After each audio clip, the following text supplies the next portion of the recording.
They had me at witch excrement. And so I thought that I would just tell everybody out there that because I thought it was funny. That was the original ending of Jerry Maguire.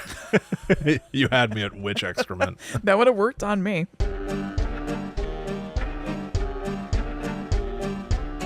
Hello, welcome to Guides to the Unknown. I'm Kristen. And I'm her little brother, William. And this week we are talking about the Salem Witch Trials. From soup to nuts, we're covering it. Yes, well, it depends on how much you want it covered, because there are some people that, how much soup do you want? Yeah. How many nuts can you handle?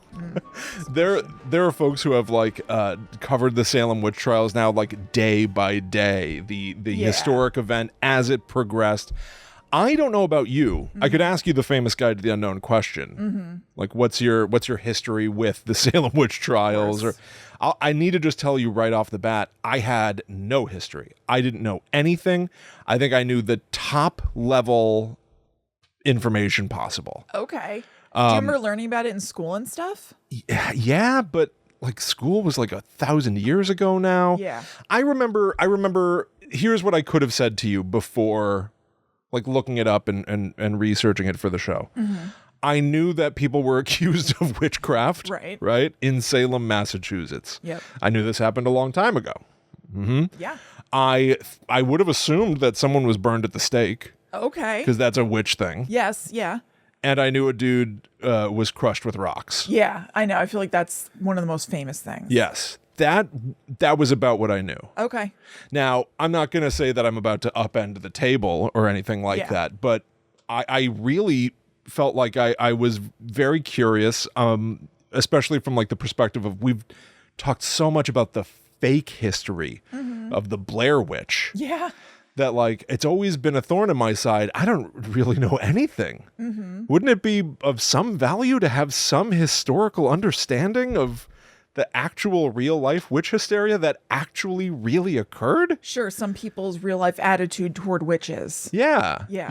And so I was very excited to do this episode. Oh, excellent. And I'm glad that I finally actually know something and can good. share a few things with you. Do you feel like it colors your view of the Blair Witch franchise? Do you feel like it's additive in the way you wondered if it would be? There's only really one holdover. I don't even remember where it was said. Somewhere in you can go to scaryfun.fun/Blair Witch. We've done an extensive deep dive, I think deeper than anyone else. Yeah. We've looked at the extended world of the Blair Witch. Somewhere within our vast amount of coverage, there was a talking head in a special or something that was the Blair Witch is kind of unusual. The idea that there was a person in the mid to late 1700s who was called a witch and dragged away from the village of Blair. They're the Salem Witch Trials happened almost 100 years before that. Right. Why all of a sudden is there one witch in Maryland that everyone's... And that was... that still is kind of interesting to me. That was a very good point that one of those specials brought up. Yeah. In a way that was additive. Yeah. And not deflating the Blair Witch thing to be this all happened before Ellie Kedward. But rather was this is why it's special. Because it was an unusual time. Right. So, I don't know if that answers your question. Yeah. But somewhat. I like witch stuff. I like hysterias. I like watching people go kind of buck wild. Yeah. And then have to riddle out oh my God, what did we do? Right. And this deal with the aftermath. Yeah, this story kind of sort of has it all. Yeah. Yeah. Definitely. What about you? Any?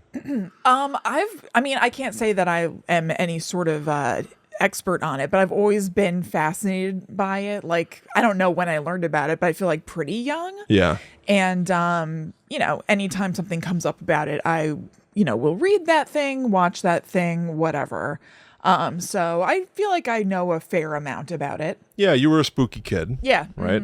Yep. You liked witchy stuff as a kid. Yep. Yeah, it felt like something that might have been decently in your wheelhouse Yeah, growing very up much. to just be this is something I'm tapped into a little bit. Yeah, my one gap in the modern age is that there's this giant book about it that came out 2 or 3 years ago, and I haven't read it because it's really, really long. Okay. And I've always meant to get to it, but I just haven't, honestly, just because it's so long. Yeah. But it is supposed to be very good. Interesting. All right, well, we're going to talk about it all. As you said, soup and nuts. Yeah. Right. I hope you're hungry. Although we do have to feed you something else first. Yes, of course. Delicious, sumptuous. It's an amuse-bouche of commercials. Enjoy. And we're back.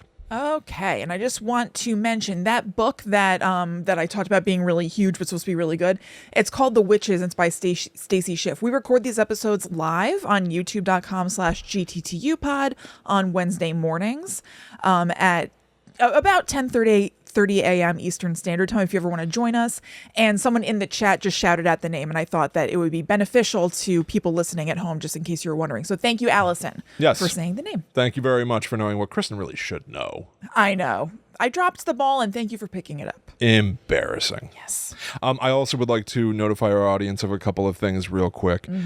For one thing, next week we are going to be talking about the rest of Twin Peaks Season 2. We had done sort of the first half. Now, I think last week tried to give you a warning as well. If you want to watch the show along with us, you should watch the remainder of Season 2. That means we're going to be covering what they call Episode 17, Dispute Between Brothers. Yeah.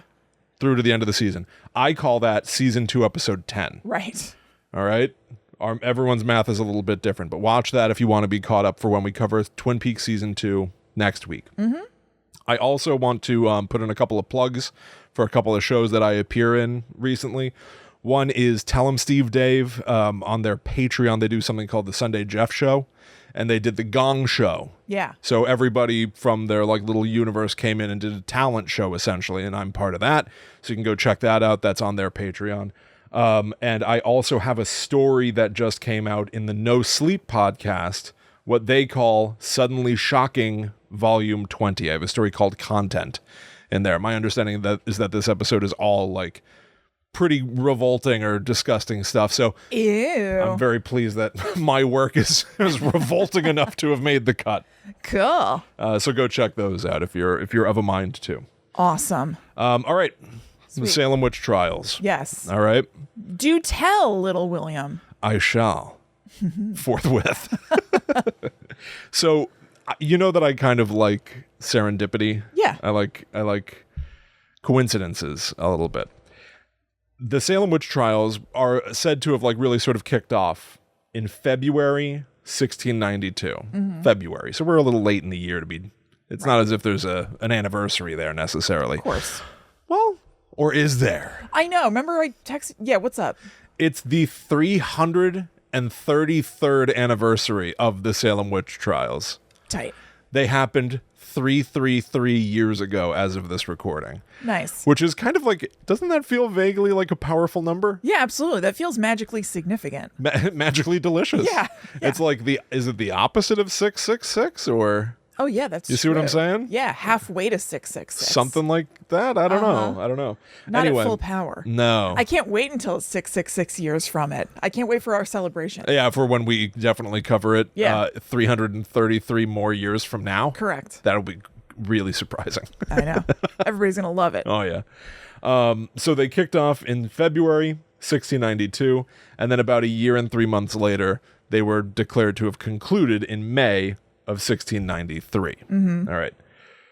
I watched a Nat Geo, National Geographic special. Nice. And I did a lot of reading online. So I've got sort of like culled from numerous sources, all of which can be found on scaryfun.fun in this episode's notes.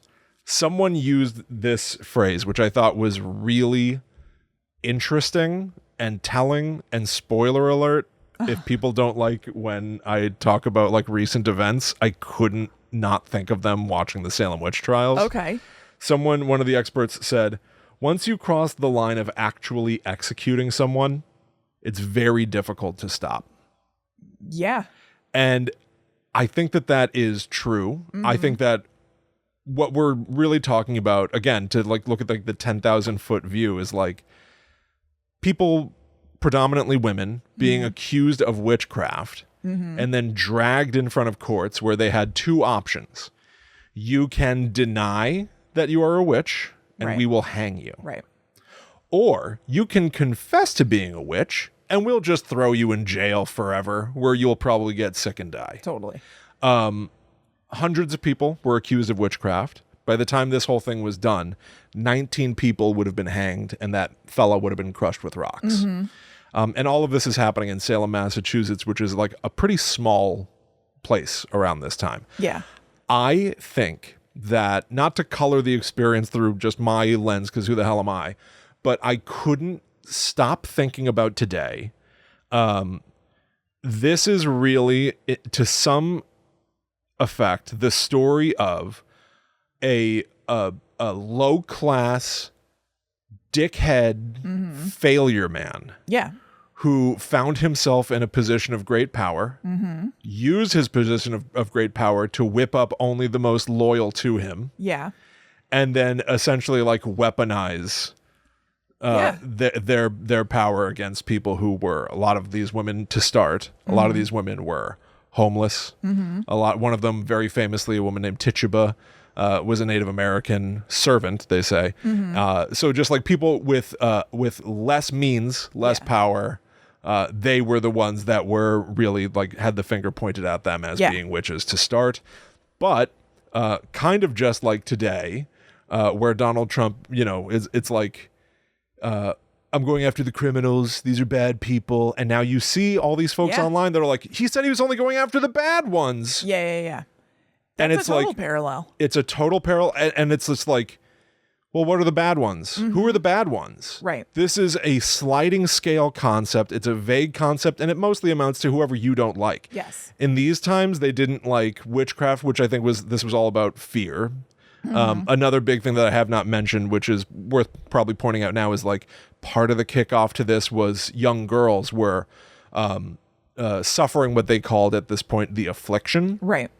Which was literally some vague illness of like writhing in bed, muscle pain, screaming pain. And it's 1692. These people are ignorant of science, partly through no fault of their own. Right. It's 1692.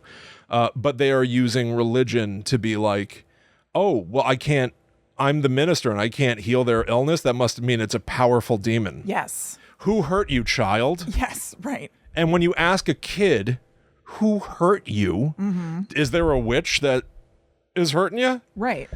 Kids are improv masters. They yes and. Yes. Or they get confused. They don't know what the hell you're talking about. Right. And so they go, oh, it was Tituba. It was Sarah Good. It was Sarah Osborne. These people who may have been somewhat outcasted already and were already viewed as lesser. Yeah. And so, boom, you're off and running. Yeah. But it was this dude. It was this dum-dum Paris. I think his name is Samuel Paris. Yes. Yeah. Samuel Paris, according to National Geographic at least, was like a failing upward kind of guy. He was like a shit-ass merchant who sucked. Yeah. It sounds like this dude sucked balls. Yeah. And somehow found himself in the position to become the minister of Salem. He basically like failed everywhere else, and now he's the minister here. And he used the church to basically be like, who's the most pious? Like fire and brimstone, very binary. Like you're either sort of like with me or like you're not really doing what the church says that you ought to be doing. A toilet boy. He's a real toilet boy, a golden toilet boy. Okay. Like And someone so- else we know. Like someone else we know. And I'm also fascinated. I've been working on this thing that I feel relatively vulnerable about. It's not out yet. I've alluded to it a couple of times. I've been working, actually tell him Steve Dave, I've been working with Walt Flanagan on an audio drama that involves Nazis. And like Nazis are some of the main characters of this thing. Right. And they, spoiler alert, they end up dying and getting crushed and punished by the end. Yeah. But in working on it, I've been like, why are these characters so magnetic and like so interesting? And here we've got this Samuel Paris who must have been very sort of charismatic and very interesting. And I'm like, there's something about mediocre men who know how to use their mouth. Yeah. And as a mediocre white man myself, like I know how to be charismatic and I know how to be kind of silly and I know how to present myself as charming if I want to or whatever. Right. But you are not mediocre, by the way. You're wonderful. Well, I very much appreciate that. But do you know what I mean? But yeah, I do know. There's like this weird weaponization that my kind are capable of, where even though I want to stop comparing myself to Nazis now. Very good. I encourage if that's okay. Yeah. But even though I just want to make the case that like I'm not saying what I'm saying, because I also know that our audience, understandably, like when we talk about these things, people get very uncomfortable, right? I think that Well, so far I'm aware that it's some people. who disagree with us get uncomfortable. I haven't heard otherwise. We're going to get negative reviews already because of what I've said. Well, but I don't give a two shits. they can eat ass. No kings. In a way that they don't enjoy, is what I'm saying. Yeah, eat bad ass. Yeah. But like, it's just like, this is a thing that continually repeats itself. And I'm also aware that like the Salem Witch Trials were then the backbone of a play in the 50s, an Arthur Miller play called The Crucible. I think that would have been the version that was taught in school. Because he was essentially using the story of the Salem Witch Trials to compare it to McCarthyism. Yeah. Like Senator Joseph McCarthy being like, he's a communist, she's a communist, they're all communists, blah, blah, blah, blah. Yeah. Whatever you want to fearmonger about. And it's just like, it keeps happening. And it's literally still happening right now. Yeah. So this is all, believe it or not, this is all my preamble to talk about the Salem Witch Trials, because I couldn't stop thinking about it. But this is like a microcosm thing from 1692 that everyone knows about because it was so explosive, yet the like people who were killed in it and like the lives that were destroyed in that moment is so minuscule to what is going on today. Right. And we think about 1692 as a time that was, these people were, look at how silly they were. They believed in witches. Look at how silly that was of them. They were so ignorant. They were so dumb. They were so lesser. Well, holy shit, we're still doing this today. And it's just like, it was embarrassing. It should make everyone embarrassed. A great point that we look at. I guess because of the supernatural angle, we look at it as like, wow, what a strange anomaly. But right, it's essentially the same thing that's happening right now. It just keeps happening. I know. Al For sent certain me, kinds of people, I guess they can't.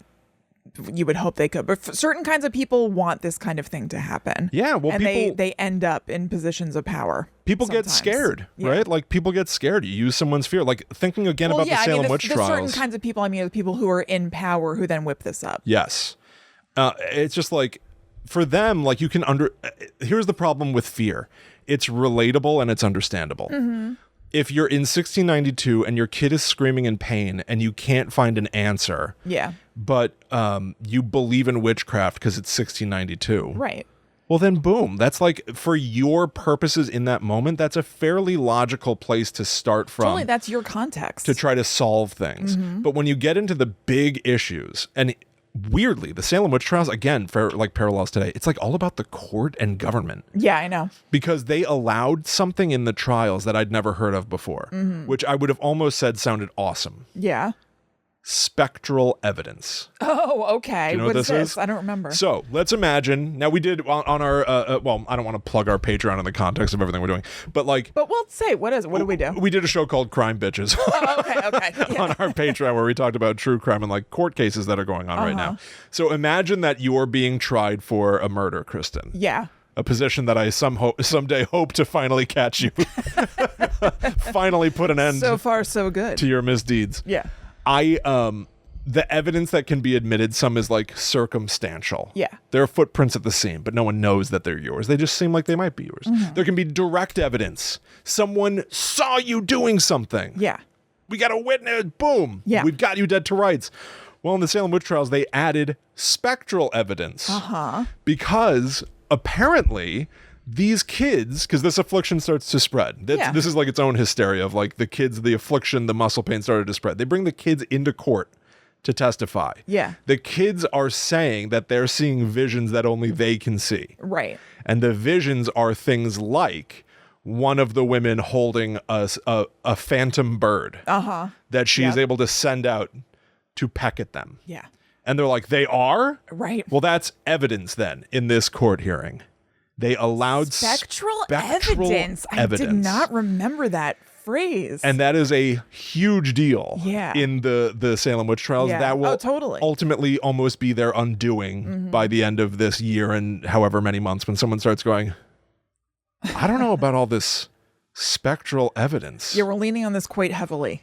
It's getting weirder, everybody. Yeah. Now, I don't know if it's the last time I'm going to say it, but in terms of like parallels today, this idea of like, but you said you'd only deport the bad ones. You said you'd only focus on the bad people. Right.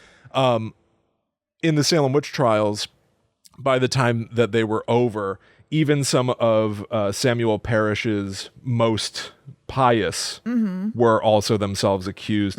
Rebecca Nurse, she was said to have been like one of like the most holy of the holy, she was accused of witchcraft. She would be hanged. Samuel Parris's predecessor as minister was accused of witchcraft. I have his name somewhere as well. I mean, there are so many names. Yeah, a million. But he was also George Burroughs, who was a minister at that church. They just got nuts. Was accused of witchcraft. Yeah. And hanged. Yeah. And talking again about like, I'm sorry that I feel very like heated. I've been like sort of anxious to talk about these things. Yeah. But there was also this urban legend for them where it was like somebody who is like a witch or somebody who's like demonically possessed or whatever cannot recite the Lord's Prayer. Right. Without stuttering, without stumbling or something. Well, George Burroughs, standing next to the noose, it seems, recited the Lord's Prayer to a T perfectly. So much so that everyone in attendance, because public executions were these, like, we've talked about this a million years ago in France with the morbid youth. The kids who would come out to watch the gallows, or the guillotine, and have the chopped haircuts to match the severed heads, which is semi-awesome. Yeah. But the crowd that had assembled and watched George Burroughs, this accused witch, now recite the Lord's Prayer flawlessly, started to go like, whoa, hey, wait. He just did what we heard you can't do. Yeah. And yet another minister man, not Paris himself, but another big deal man, stepped forward and was like, horse shit, he's still a witch. And they still hanged him. Yeah. So it doesn't matter. It doesn't. No, they just had this expectation. So they're gonna carry through. Who cares how affluent you are? Who cares if you are defying the supposed evidence of your witchery? If we don't like you, they really just had this mania. You're going down at a point. Oh yeah, and you couldn't get out of it no matter what. You couldn't test out. Just keeps happening. Yeah. So I want to talk about the kids somewhat briefly. The National Geographic had a really interesting... was it a good special? Yeah, it was fantastic. I love a National Geographic special. It was fantastic. Little reenactments and stuff. Oh, yes. They look like people little in hazy. Costumes. I love that. It was hot dynamite. Yep. They talked about the kids in the 1600s. There was like a low-key fad. And this is just like, I think about you, right? I think about when you were a kid, there's like a very amusing story that we thought our next door neighbor was a witch. Oh, hell yeah. Yeah, Mrs. Castle. Yep. Literally her name was Castle. She sued us. Yeah. She said our dog pooped on her lawn. So she sued us and it turned out to be deer shit. Yeah. Who can't tell everyone go outside with a magnifying glass. Go find a lump of deer shit and dog shit and tell me if you can't tell the difference. Right. She was a maniac. Yeah. And Kristen had a test. Go ahead and tell that. Yes, there was this like giant flat rock on our lawn, like between our two houses. Like you just have to, it didn't even protrude. It doesn't really matter. But anyway, I put one of my troll dolls on that rock facing her house. And I said, in the morning, if I wake up and I come outside and this troll doll has fallen down, it means that Mrs. Castle is in fact a witch. Yeah. And I don't remember what happened. It definitely fell down. She was a witch. Yeah. I think that must be what happened. We held a trial. You testified. I can only imagine. I basically just don't remember being like, oh, she's a witch, and what I thought of that. You probably forgot by the next day. That's how kids work. You know what I mean? Like, totally. Kids don't remember these but things. I do remember devising that. I remember setting up and being excited. Yes. Yeah. But so these kids, there was a fad. They would play egg in a cup. I'm making up a name. That probably is a thing. They would crack an egg, and they would have like a little glass of water. Yes. All right. And they would drop the egg into the water. And so now the what's the white called? Ew, it's something disgusting. I don't remember, but I don't know, the white. Mom used the word. Yes, I know. And Mom it used it, and I was you. like, yeah, I don't know. Whatever.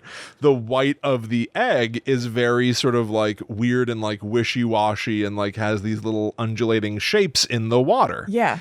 And they would stare into the undulating shapes, almost like looking up in the clouds and try to spot shapes. Right. Like familiar shapes. And this was like supposed to be your future. You can see your future. Yeah. In the weird, wiggly egg. It's awesome. In the water. Like divination. Two of the girls supposedly saw a coffin. Boom.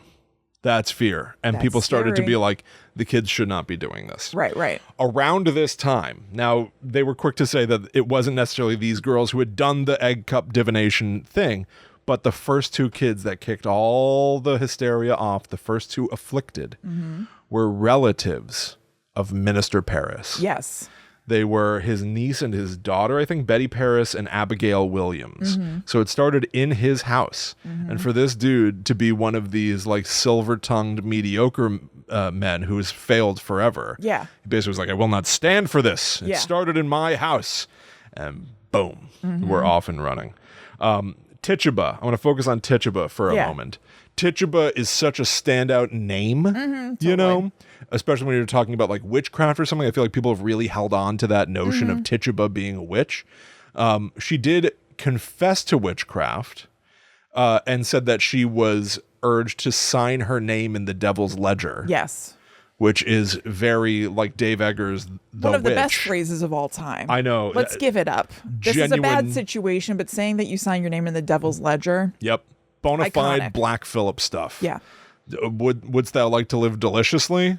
Yes. Sign on the dotted line. Put your John Hancock in my book. Would I like butter? What do you think? Yeah. Hell yeah, I want butter. Yeah. You stupid goat. Yeah.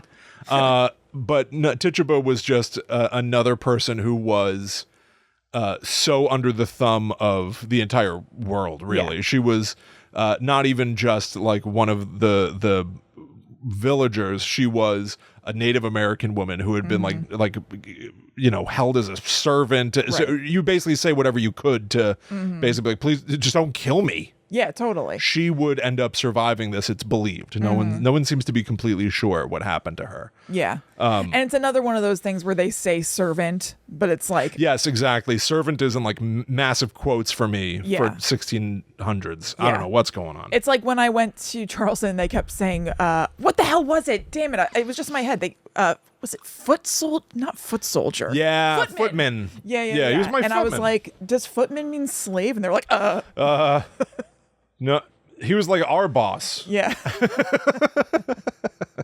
It was during a house tour that happened. What should I say I was to saying you that now? like you all know what I'm talking about. But anyway, yeah, they say servant. I wonder how I should respond to this. Right. I thought this was very interesting. So you think about a witch as being a woman. Yeah. And by far, it was mostly women that were Right. accused of witchcraft. Far more Tell women Giles than Corey men. that. Oh, we'll get to Giles Corey. 75% were women because they were believed to be, quote, particularly prone to falling prey to demonic lies. Now, I thought that was interesting. This is Yeah. almost splitting hairs. It's like 6 of one, half a dozen of the other a little bit. I would have assumed that people accused women of witchcraft because men were trying to be in charge of all shit, as Yeah, always, and being like, well, women are weird and different and, Yeah, and totally. believe in silly things and whatever. Yeah, they're like weak-willed and whatever. But well, the weak-willed thing was interesting because I just thought it was pure, regular, old, everyday misogyny. Yeah. But the point they were making here was more specifically that women are not just lesser or mysterious or evil. They were saying that like the devil specifically focuses on women because they're also weak. Yeah. And he can fool them easier. Yeah, totally. And I never really considered that. It's like, you see what I'm like, you know what I mean by like saying it's like No, we're slightly dumb. different, but not really. Yeah. It's like, well, the devil would totally take you ahead of Yeah. me. So I'm so tough and I would know his lies. Yeah, no, it's because we're dumb and we'll buy it. Meanwhile, it's these horseshit men who are like, the 4-year-old said Yes. that her mom is a witch. Yeah. And I believe her. No, the whole thing's But throw her in jail too, just to be careful. Right. It's like, It reeks of irony, and I don't know Oh. if I'm using irony right or in the Alanis Morissette way, but it's yeah. ridiculous. Well, you're definitely using reek right. It was 1692. These men stank. Oh yeah, PU. So, I've got the trials, I've got the spectral evidence. The first hanging ever in the Salem Witch Trials was June 10th, 1962. It was Bridget Bishop, who insisted she was innocent until the end. One of the women, I think it was Sarah Good, said before her hanging, "God will give you blood to drink." Ooh. Now that sounds, if you're people who are already stupid and scared, Yeah, right. boy, does that sound scary. That's super scary. But she was essentially quoting the Bible to say, like, blood is what you get when you come for all this. Like, this is your own dismantling too. Right. That's also how you said F you back in the day. Yeah, maybe. I don't know. All right, I want to get to, this scared me. This was scary. There are like so many people are being like hanged at this point. They're not burying them. Yeah. They said, quote, bodies are thrown into a crevice in a rock. Huh? What? What does that mean? What crevice is this? What? A crevice in a rock? Yeah. What's happening? This is some rock with some crevice. What's happening? All right. Just throw your troubles underground. Don't worry about it. Huh. Giles Corey. Let's talk about him. Yeah. All right. This dude is fascinating. Yeah. All right. This is the Stone Man. Mm-hmm. So Giles Corey will not plead one way or the other. We were talking about like you can plead guilty and you'll just be thrown in jail forever. Right. Or you can plead innocent and they'll hang you. Yeah. Well, we know you're a witch. Why would you say you're not a witch? Yeah. I'm gonna kill you now. Giles Corey is just like, I'm not going either way. Both of those sound terrible. Yeah, this is all ridiculous. I will not plead innocent. I will not plead guilty. You're all insane. Yeah. And according to the courts of the era, if somebody does not plead one way or the other, you are permitted to torture them to get an answer. Yeah. So they put a board on his body. So this is the quote. He was laid on his back on the bare floor naked, unless where decency forbids. Unless where decency for this should be done to you naked. Oh, okay. This is the procedure. But it would be indecent depending on the setting. Yeah, this is the procedure. Okay. And so, okay. You wouldn't want any indecency while you're no, of course, while torturing, you're pressing someone, killing someone in the Salem Witch Trials. I wonder if anyone in the middle was like, I don't know if we should be doing these Salem Witch Trials. Yeah, I know. Doesn't seem cool. Yeah. So they there be placed upon his body as great a weight as he could bear, and more, that he hath no sustenance, save only on the first day 3 morsels of the worst bread.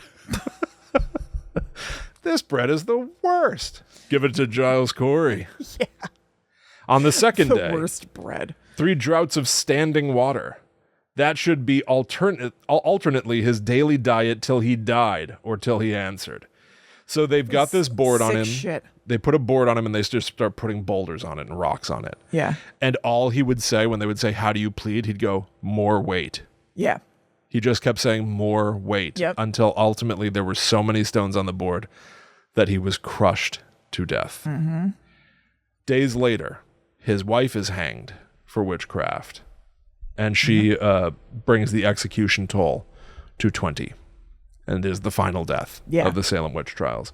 The sort of panic would spread to other places like Boston or Andover. But it was around this time that people started to be like, spectral evidence, huh? Mm-hmm. What? I don't know if we should be doing this. There was also this whole thing where like, lose steam. Because it's 1692, some dum-dums, like the trials were held up because some idiot had to go across the Atlantic Ocean to get approval from England. What?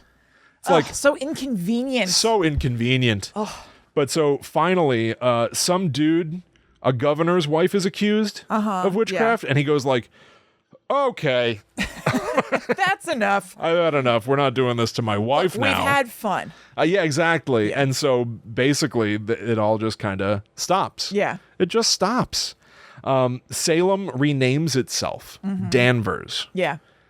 Which is very Blair Witch. We were the village of Blair, then we became Burkittsville. Yes, that's true. That's true. In 1702, the trials were declared unlawful, and some restitution was paid. Yeah. Which is, I think, kind of surprising. Yeah, it is.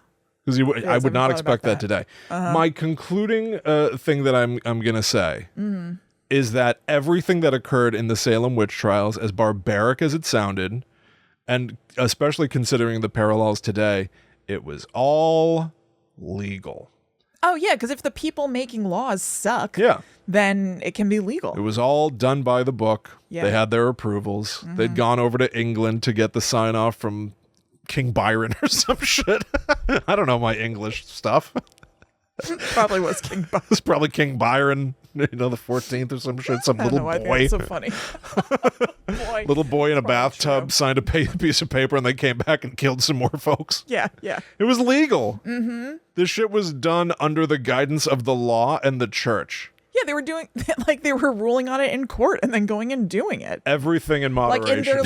In their court in like a little house. Oh, so pathetic. Yeah. So pathetic. I know. And a microcosm of everything that we've been doing ever since and will never stop. How do you stop history from repeating itself? I don't know, but it's totally true.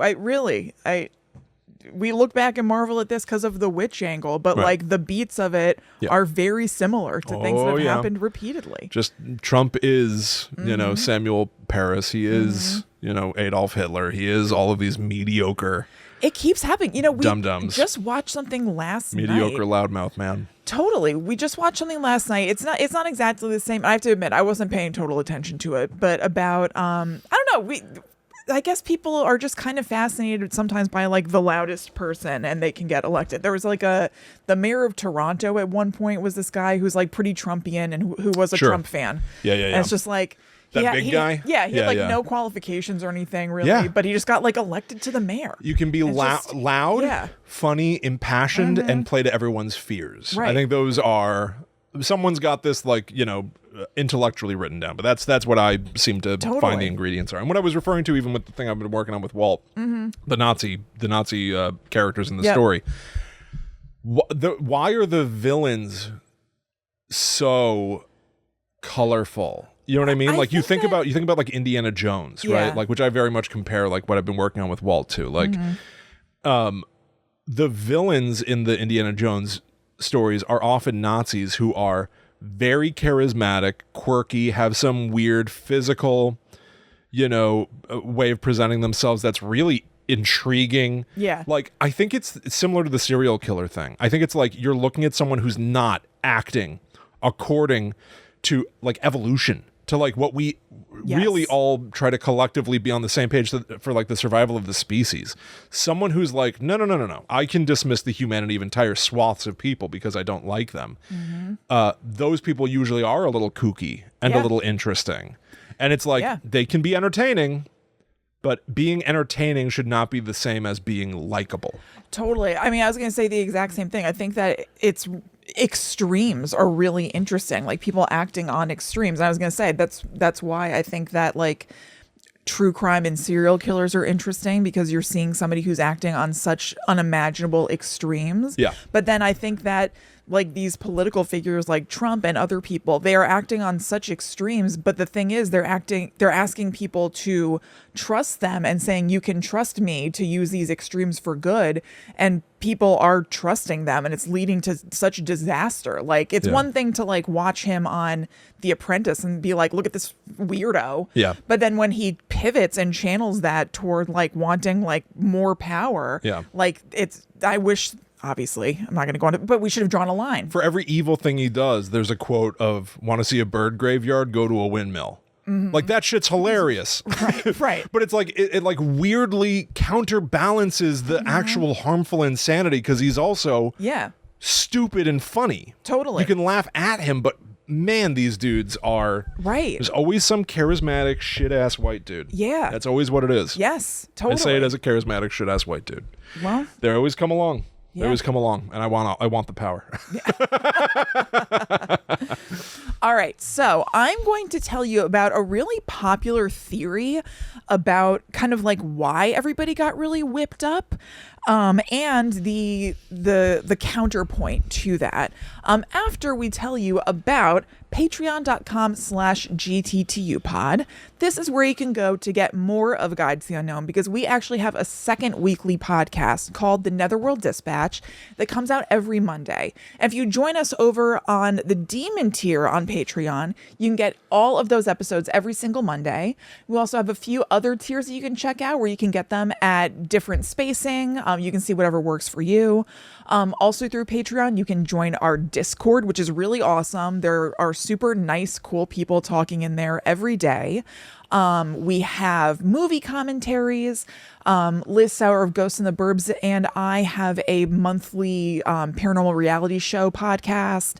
We have newsletters, all kinds of stuff. So go check out patreon.com/GTTUpod. Fight the real enemy. And now pretend I'm ripping up a picture of Kristen. No, don't do it. Oh, and I forgot. Also, there are what's called ad-free episodes of Guide to the Unknown, just the regular show. So you don't have to listen to any commercials, any ads, even though I know you love them. Of course. But you don't have to fast forward any of this stuff ever again.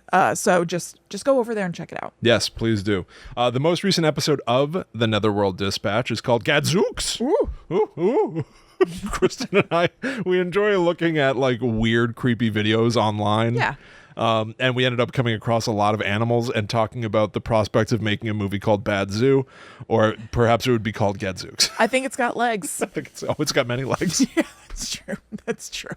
It can run, it can climb, it can fly on all those many legs. We watched that scary ostrich video. Ooh, that ostrich. Ooh. Gadzooks. Yeah. So go check that out. We love reading reviews. Mm-hmm. I have a lovely one from Wonder and Whimsy titled A Must Listen for Paranormal Fans. Guide to the Unknown is the perfect blend of spooky stories and sibling humor. Kristen and Will make each episode feel like a fun chat with friends, covering everything from ghosts to urban legends with wit and real research. It's the perfect mix of chills and laughs. Highly recommend for anyone who loves a good mystery. 5 stars. Thank you so much. What a nice review. I love that. Thank you to everybody who's left us a review. We really, really appreciate it. If you guys could try to offset whatever bad reviews we're about to get, that would be great. That would be awesome. Would really appreciate that. Yeah. if you could It ain't it's not about the reviews, but Yeah, I just know they're it certainly coming. doesn't, help when there are bad reviews. It doesn't feel good. Nah, it doesn't feel great. Fuck Donald Trump. Yeah, no, he's horrible. So yeah, you can leave us reviews on Apple Podcasts, on Spotify, really wherever you listen, and we really appreciate it. And obviously, fuck Donald Trump. Obviously. So we are going to go to a commercial break, and then we're going to come back, and I'm going to tell you about ergot. Hell yeah. Yeah. Okay. Right now, commercial. I gotta know. Don't ya? Okay. Do you know about this ergot thing at all? Have you heard of it? Okay. No. Again, my knowledge is very pop culture based. That's fine. There might be a Blair Witch parallel here too, and I'm not sure if I should bite my tongue or talk. No, about it. don't. Okay. All right. No, by no means. Okay. So first, I just want to mention a little fun mix-up that the Purdue University. Oh no, what? That wasn't chicken. What I've been eating. The Purdue University website had a little error on their back end. Okay. That makes it sound like ergot made them all shit themselves on the back end. That's not what I'm Purdue saying. University sounds like a school for chickens. Our chickens all went to Purdue University. Okay, so when you Google something, it'll say the headline of an article, and then there's like a little blurb or whatever that's giving you a quick little summary about what it's about. Yeah. So I was Googling stuff about Salem Witch Trials ergot, and I will tell you all about what this is in a minute. And the SEO description for an article from Purdue University said something that I was like, oh, okay, I don't know about this angle about it. I'm very interested. And it turns out that they just clearly copied and pasted something in the wrong SEO description slot. Okay, yeah. So what their description says is, this Foligo slime mold, though not a true fungus, is often found in yards and nicknamed dog vomit or witch's excrement. Oh my God. And I was like, what? Like, I thought...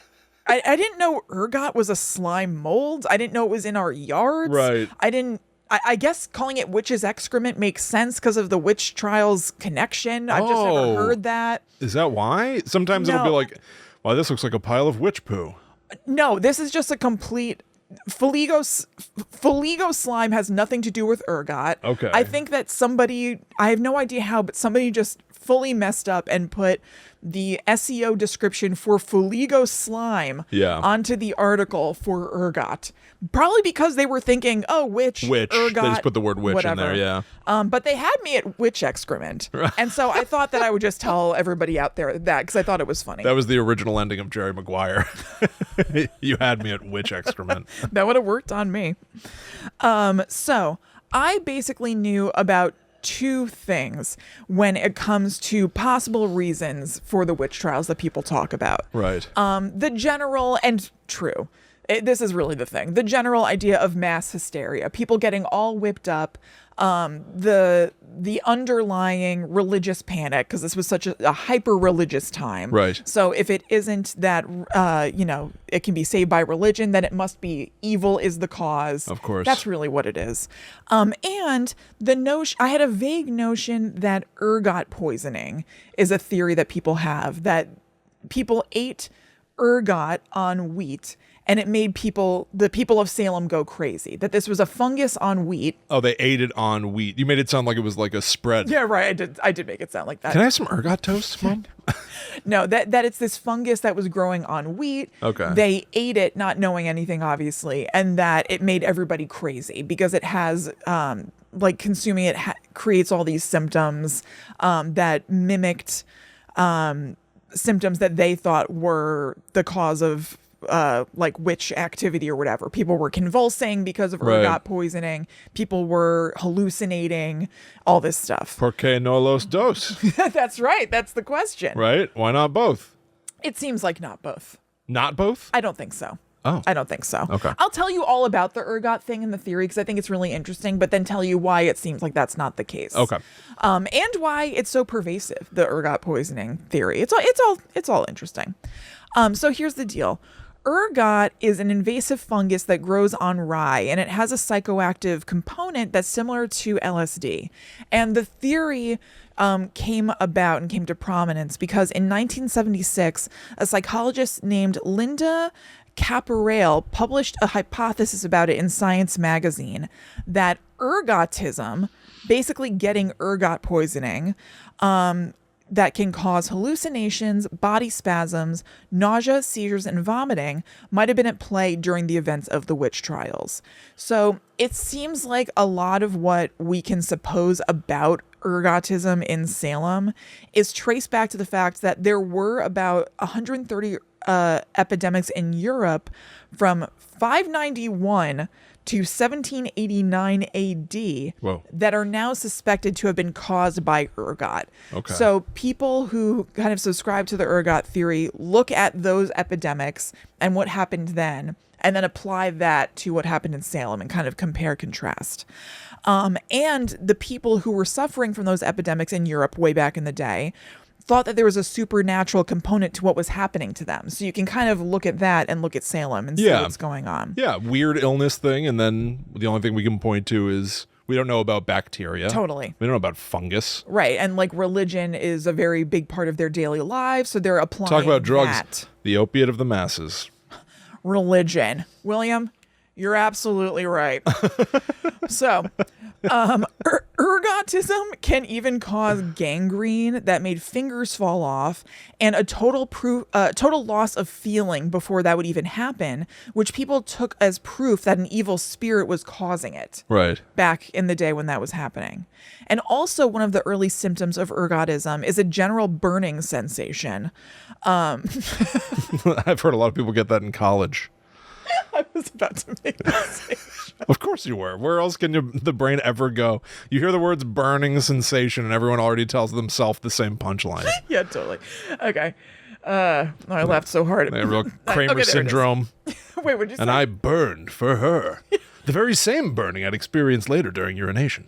Yeah, that's right. And so they... And people in Salem also experienced that general burning sensation. But back in Europe... He's also my favorite general after Patton. General burning? General burning sensation. So, and they nicknamed that back in the day Holy Fire or St. Anthony's Fire. And, Oh, poor St. Anthony. no, poor guy. It's not all his fault. Get your fire and your holy. Fire in the hole is honestly where it starts. So that makes sense. And people said it was your body preemptively burning in hell. Oh, damn. Yeah. Whoa. All right. Oh, dip. So also, even the fact that ergot thrives on rye was seen as an act of God because rye was cheaper to produce, and it was generally produced by the lower class, which means that they were the ones getting ergotism. Okay. So rich people would look down on them and be like, oh, well, like, of course they're getting it. Like, they're like poor losers. I have all this money. I'm immune. Yeah, they're lesser. Right. They're the ones who be punished by God by like not elevating themselves. So this is their problem. So there's already there's this like religious component to even getting ergotism. Yeah. And then when you have it, there are all these things like, oh, the spirits are making my fingers fall off. Like it's all just very tied up with all this supernatural stuff. From a science perspective, especially, I'm really glad we're alive today. Oh, totally. So glad my fingers don't fall off, and they're like, oh man, you probably were bad. Yeah, I know. Probably said something bad. I know. Oy, oy, oy.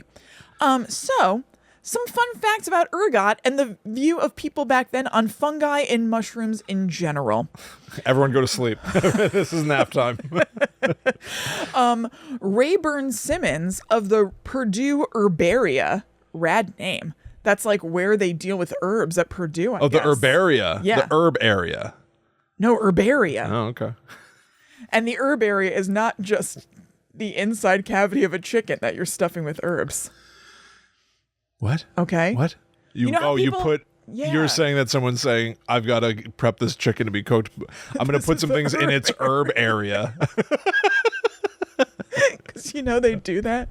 This we just call the herb area. And then they shove their Got hand no up idea what's in there. chicken's ass and What put a it's bunch for. of rosemary in there or whatever. We don't know anything. No. Okay, so that guy's the curator of fungi. They said that there has long been a negative connotation around these organisms because they, quote, just erupt out of the soil in a rather crude shape. Think of the words we use to describe them: rot and decay, mold and blight. Historically, they're seen as dangerous and associated with witchcraft and curses. What do they look I think it's like? kinda Do you cool. know? Like, He's talking how do about, they pop? He's talking about mushrooms and stuff. Oh, in just general. mushroom. Oh, okay. It's true. Like they're like all ugly and weird. Like Yeah. think of like other things that grow out of the ground, like flowers, nice things. Then you have these like weird, ugly. Some nasty ass thing that grows on poop. Mm-hmm. Right. So people were like weirded out by them and associated them with witchcraft off the bat. Poop weed. Yeah, poop weed. Witch's dinner. Witch's dinner is poop weed.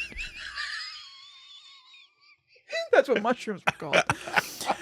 So, back to Salem and the theory of ergot and everything. Yes. So, the cold winter and wet spring of 1961 would have been perfect conditions for ergot to thrive on rye, Right. was hypothesized, which Salem grew. And they stored it in damp conditions, which is also conducive to its growth. So, the idea is that people eat rye bread or whatever that they don't know has a harmful fungus on it. Then they start exhibiting these strange symptoms that the doctor / priest has never seen before, and they're mega religious, so they cry witchcraft. The girls believe it, the town does too, and everybody goes haywire from a combination of the power of suggestion and their own likely ergot poisoning to varying degrees. Interesting. Very interesting. So, the people who think that this theory has legs think it's possible that both the accusers and the accused suffered from ergot poisoning, and that it's probably affecting the whole community. And everybody was just freaking out about either what was happening to them or happening around them. And then that the hysteria may have ended after the next year's hot, dry summer, which caused the ergot to disappear. Oh. Kind of interesting. Yeah, that window, this all makes sense to me. Right. It kind of works. But then there are some points that really kind of undo it. Okay. Also, small point about ergot that guy from the herbaria made, the herb area. I thought you were going to say that he left out, you're even better than this man. No. I should be running the herb area. The herbaria is mine now. No. They pointed out that that you don't actually want to eat ergot, but it actually does benefit rye in some way that I don't totally understand, Kristen. Right. It protects it from insect damage so crops can become more abundant.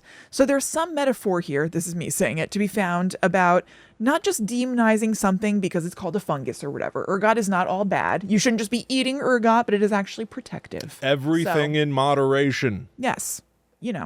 All right, so now here are the rebuttals to this theory. The Salem Witch Museum itself is not into this theory at all. They say it doesn't make sense. And I feel like they are probably kind of like the final word. And what they said to me was like, yeah, no, I got this. One of them is still alive from those times. Yeah, right. And they're like, no. I was there. We didn't eat the bread.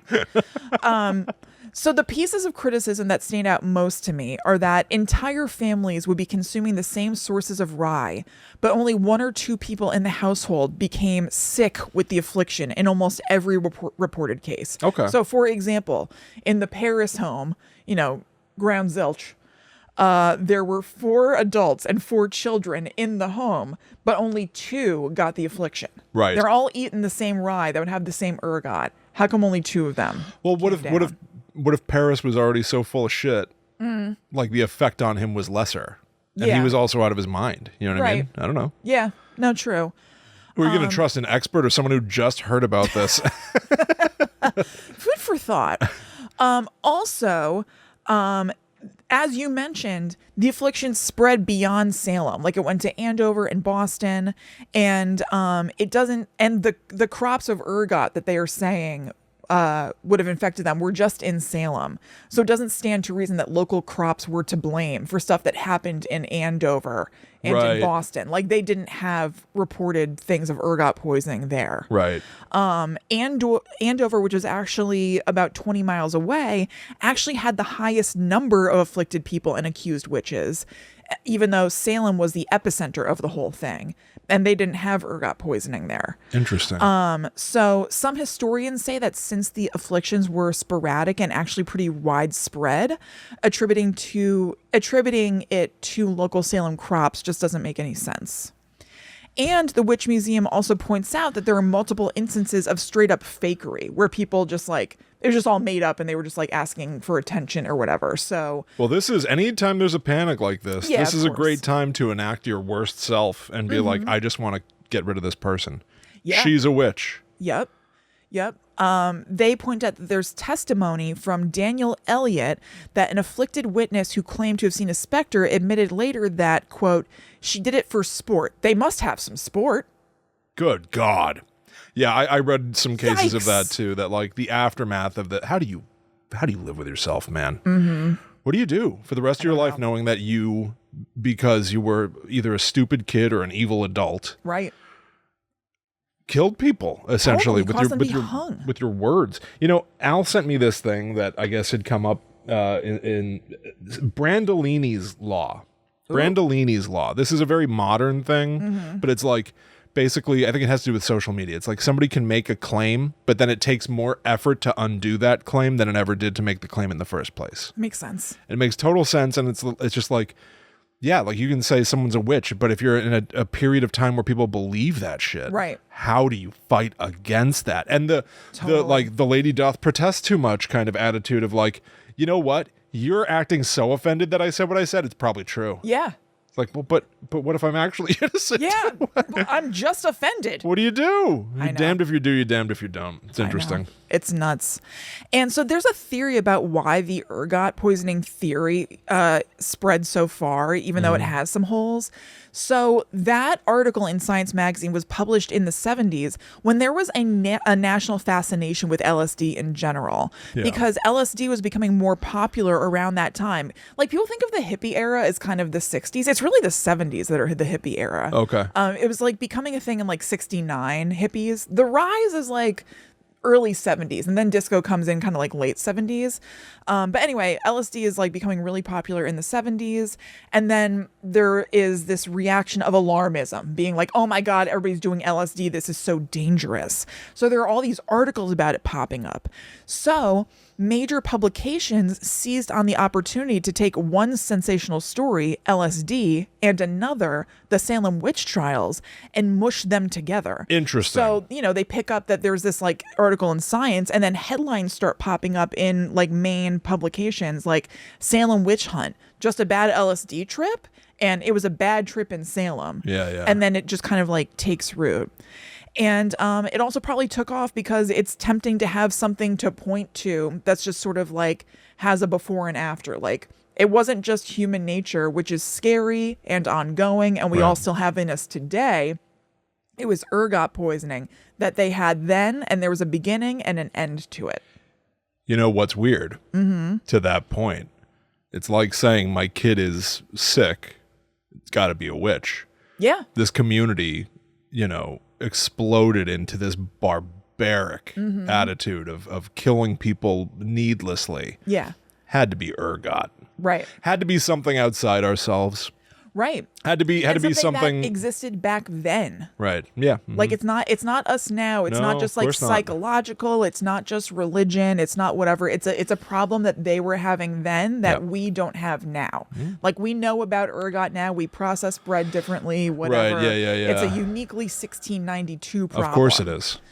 Shit couldn't happen today. Couldn't literally be happening right this second everywhere. It's crazy. It's crazy. So the Blair Witch parallel, to bring it back to something really important. Absolutely. I have here in front of me the Blair Witch dossier. Okay. All right. This is one of my favorite things. The sacred text. The sacred text, my Bible.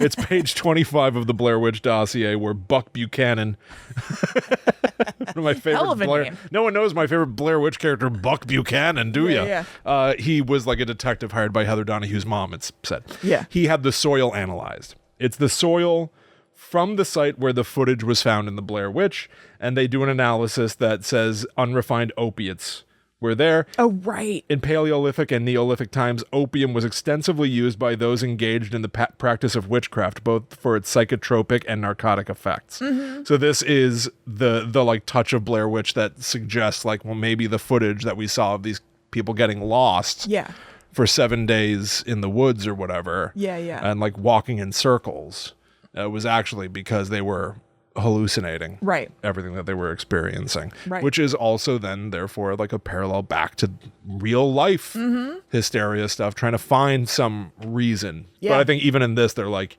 it's inconclusive whether or not the opium found in the soil at the Blair Witch would have had any effect on them at all. Yeah, right. It's super cool. Blair Witch always finds a way to, you got to level back out to that, to that ambiguity. Have it vague. Make a statement, but then find a way to get it back to ambiguity. And it's perfect. Yeah. But yeah, the Salem Witch Trials. Yeah.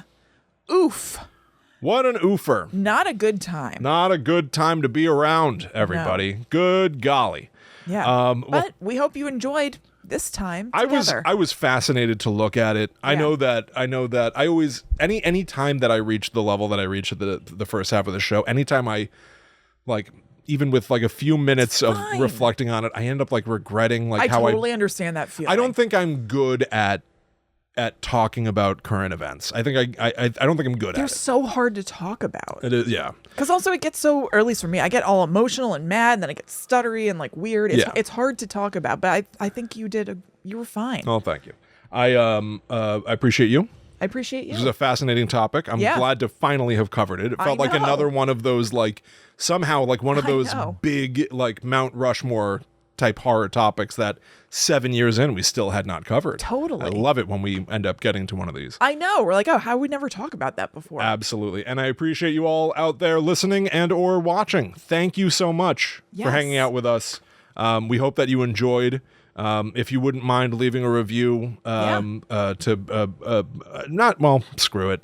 You don't need to offset the nonsense, but we appreciate your support regardless. Yes, we absolutely do. Check out patreon.com/GTTUpod, the Netherworld Dispatch, which is such a goddamn fun show to do. Oh yeah. Absolutely love doing that show. Yeah. It's a hoot. And follow at GTTUpod on all social media. We'd appreciate that as well. You can follow us online individually if you'd like. Yep, I'm at Chillin' Kristen. I'm at The Myth Traveler. So thank you once again, everybody. We'll be back next week to talk about the remainder of Season 2 of Twin Peaks. So you're going to want to start again from what they call Episode 17. Yeah. It's the 10th episode of season 2 if you're looking at any other resource. Yeah, they do it in terms of like total amount of episodes of the whole show. Like they It's a little count season confusing. 1 Yeah. to get to that number 17. Yeah. But so it's right after the main mystery had wrapped up. We're talking about All That Remains. Good golly. That's right. So we'll be back next week in the Pacific Northwest. But until that time comes, we must travel. Back to the netherworld, go we. Goodbye.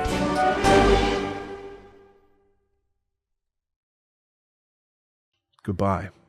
Goodbye. And good luck. Actually, okay, you mentioned the McCarthy hearings. Do you know that they aired that, that movie, Good Night and Good Luck? Yeah. Okay. So Where George Clooney looks normal and good. Yeah, totally. That movie? Well, he's in a play thing? right now where he looks weird.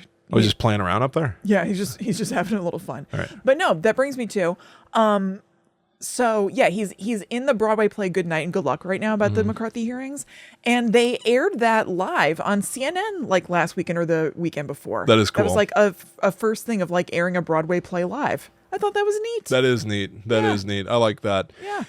Yeah, it's some weird times. Yeah, totally. Some weird times. Get that Donkey Kong game. Oh yeah. That's coming. Pauline. So I have something to look forward to. The Rise of Pauline. The Rise of Pauline.